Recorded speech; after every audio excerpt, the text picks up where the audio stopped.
मारोग्रभीकरमृगप्रवरार्दितस्य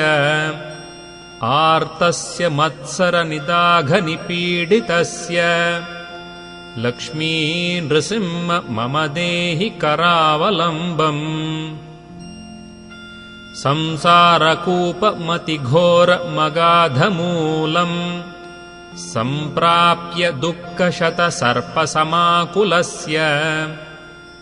दीनस्य देवकृपणापदमागतस्य लक्ष्मीः नृसिंह मम देहि करावलम्बम् संसारसागरविशालकरालकालनक्रग्रहग्रसननिग्रहविग्रहस्य व्यग्रस्य रागरसनोर्मिनिपीडितस्य लक्ष्मी नृसिंह मम देहि करावलम्बम्